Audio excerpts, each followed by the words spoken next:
ये बात है उस टाइम की जब पीएम नरेंद्र मोदी को दोबारा इनवाइट किया गया था व्हाइट हाउस में डोनाल्ड ट्रंप के पास उनकी इनॉग्रेशन सेरेमनी के लिए।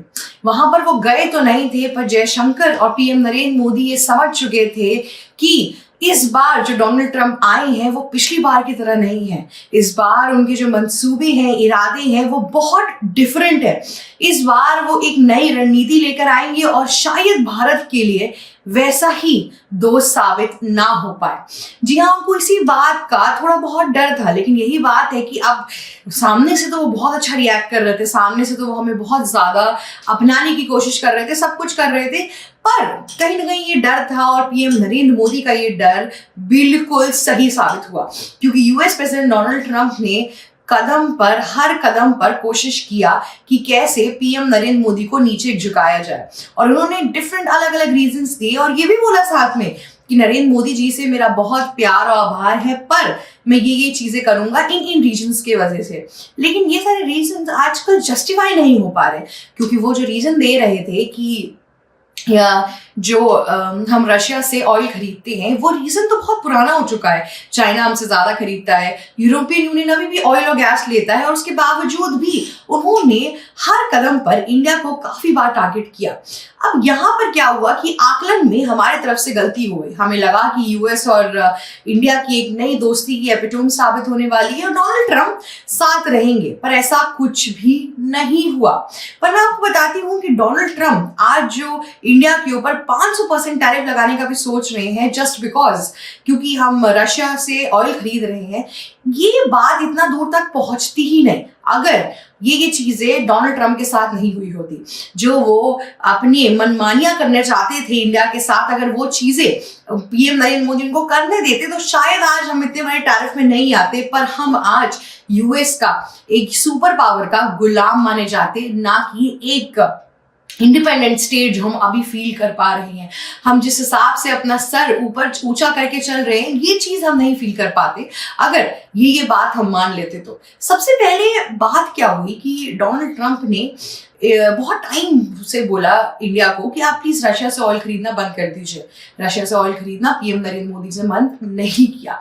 दूसरी ओर उनको 30 से 40% डिस्काउंटेड रेट पर भी ऑयल मिलने लगा, तो वेल एंड गुड हो गया इंडिया के लिए। तो अब इंडिया की जीडीपी उसकी वजह से बहुत हद तक ऊपर चली गई।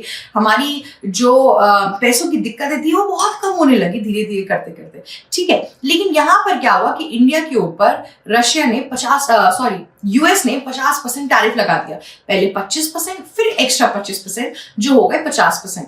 अब यहाँ पे उनका दिल ऐसे ही कचोड़ रहा था। इसके पहले एक और चीज हुई थी। इसके पहले जब ऑपरेशन सिंदूर हुआ था, तब यूएस प्रेसिडेंट चाहते थे कि हम इस बार, उनके अंदर ना अलग से कुछ गुमान आता रहता है हर टेन्योर में, आप देखेंगे कि वो कुछ ना कुछ अलग सा चाहते हैं, हो इस बार कुछ अलग हो, उनकी ग्लोबल इन्फ्लुएंस बने। उन्होंने बहुत अच्छे से, जैसे ही ऑपरेशन सिंदूर खत्म हुआ, अपने आप ही चले गए व्हाइट हाउस की प्रेस ब्रीफिंग में और बोला कि ये जो वॉर है, जो खत्म हुई है, ये मेरे वजह से खत्म हुई है, मुझे इंडिया को मुझे क्रेडिट देना चाहिए। वहीं दूसरी ओर उसी 1-2 घंटे बाद एक्सटर्नल मिनिस्ट्री का कमेंट आया, जहां पर उन्होंने बोला कि ये जो वॉर खत्म हुई है इंडिया और पाकिस्तान के बीच में, इसमें सिर्फ और सिर्फ इन 2 कंट्रीज का नाम है, इन 2 कंट्रीज की साझेदारी और बातचीत की वजह से ही ये वॉर खत्म हुई है, वरना इसके पीछे किसी भी और चीज का हाथ नहीं है। ये सब झूठे दावे हैं जो ये लोग इतने टाइम से कर रहे हैं। अब इन्होंने ये सब बोल दिया। अब डोनाल्ड ट्रंप को और चढ़ेगा। उसके बाद से फिर 50% टैरिफ हुआ, फिर हुआ एससीओ समिट, जिसके बाद से यूएस प्रेसिडेंट को दिखने लगा कि कैसे इंडिया वैसी यूज कभी भी नहीं हो पाएगा जैसा वो चाहते थे। जी हाँ, एससीओ समिट में उन्होंने देखा कि कैसे चाइना और रशिया और इंडिया हाथों में हाथ डाले घूम रहे हैं, कैसे इन लोग की दोस्ती और मजबूत होती जा रही है।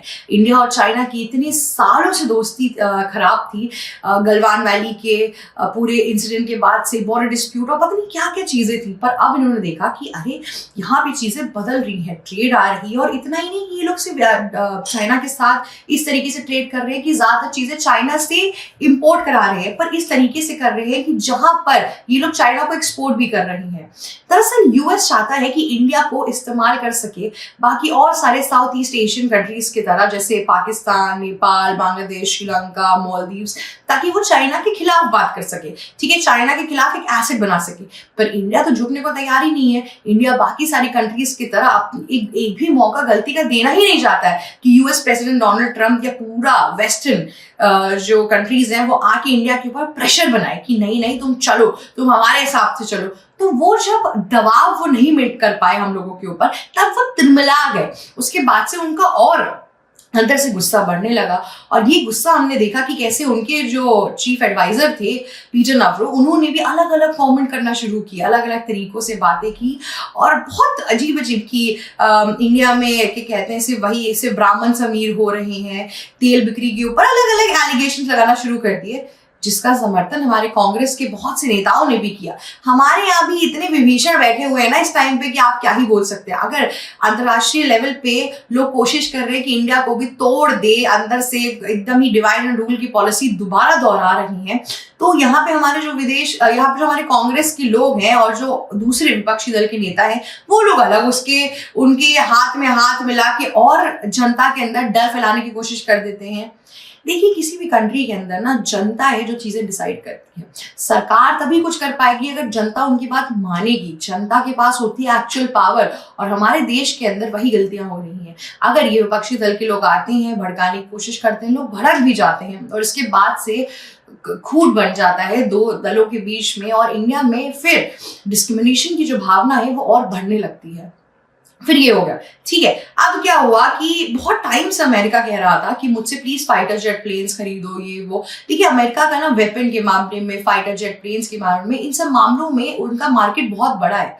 अब यूएस प्रेसिडेंट डोनाल्ड ट्रंप के आने के बाद से इन्होंने जो जमा पूंजी थी यूएस की और इकोनॉमी थी, उसको बहुत बुरी तरीके से नीचे डाल दिया। जी हाँ, अभी अमेरिका में ये आलम है कि लोगों को जॉब नहीं मिल रही है, इन्फ्लेशन बढ़ता जा रहा है, अनएम्प्लॉयमेंट बढ़ता जा रहा है, और स्पेसिफिकली जो लोकल अमेरिकन है उनको जॉब नहीं मिल पा रही है, क्योंकि वहाँ पे एजुकेशन सिस्टम भी खराब होता जा रहा है। यूथ जो उनका वहाँ पे वो गुमराह हो चुका है, उसको काम करने का मन ही नहीं कर रहा है। और इन सब चक्करों की वजह से इस टाइम पे यूएस प्रेसिडेंट डोनाल्ड ट्रंप अपनी गलतियां छुपाए जा रही हैं। जिस तरीके से उन्हें इमिग्रेंट्स पे ज्यादा पैसा लगा दिया, जिस तरीके से उनका एल्बर्ट में एक जेल था, वहां पर क्या कहते हैं उनको इमिग्रेंट्स को रखने के लिए हर साल इतनी मेंटेनेंस का पैसा देते हैं, लेकिन यूएस की इंडस्ट्रियलाइजेशन में आज सच कोई भी नई चीजें नहीं लाई गई। फिर H1 वीजा वगैरह लगा दिया और ये सब कुछ। तो इन सब चीजों में अगर आप देखेंगे तो मोस्टली जो यूएस प्रेसिडेंट डोनाल्ड ट्रंप का जितनी भी उन्होंने पॉलिसी बनाई है,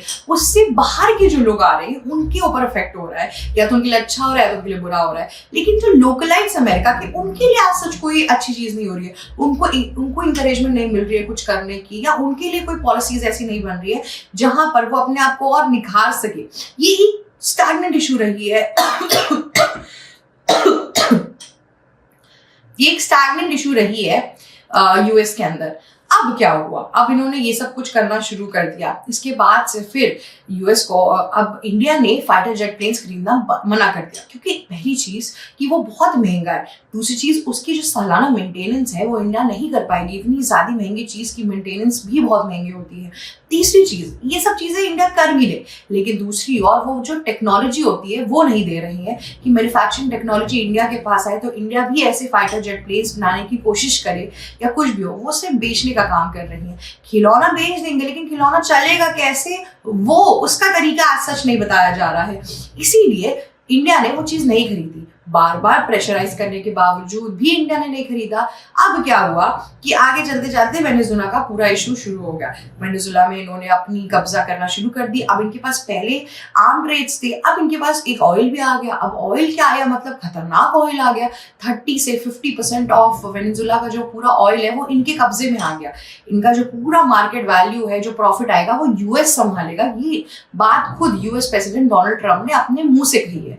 अब क्या हुआ, इन्होंने अब फिर से नया टारगेट शुरू, जिसकी वजह से इश्यूज आना शुरू हो जाएंगी। पर यहाँ पे दिक्कत एक और चीज की आएगी, वो है कि अगर चाइना नहीं तो दूसरी जो कंट्री है हमारे सामने जो उसका वेनेजुएला का तेल खरीद सके एक ब्राइटर अमाउंट में, एक ज्यादा अमाउंट में, वो इंडिया है। इसीलिए यूएस प्रेसिडेंट डोनाल्ड ट्रंप बार बार इंडिया को टारगेट करने की कोशिश कर रहे हैं, बार बार क्लेम्स ला रहे हैं, बार बार पीएम नरेंद्र मोदी के लिए अलग अलग तरीकों की चीजें बाहर निकाल रहे हैं। So many things at the same point of time वो करने की कोशिश कर रहे हैं। लेकिन इंडिया के मंसूबों में इंडिया के लिए लेकिन वो जितनी भी चीजें कर रहे हैं वो कुछ काम नहीं कर रही है, क्योंकि उन्होंने 50% टैरिफ लगाया, उसके बावजूद भी इंडिया 4th नंबर पे लार्जेस्ट इकोनॉमी बन गई। साथ ही साथ G7 में भी खुद इन्विटेशन आया इंडिया को। तो इंडिया ऐसे ग्रो करती जा रही है। इंडिया यूएस को छोड़ के और भी कितने नेशंस के साथ डील करती जा रही है, पर यहां पर यूएस प्रेसिडेंट डोनाल्ड ट्रंप का कुछ भी नहीं सफल हो पा रहा है। यही सारे रीजन है। अगर आज इंडिया ने इन सब चीजों के ऊपर हामी भर दी होती तो क्या पता अभी के लिए इंडिया को टैरिफ का सामना नहीं करना पड़ता।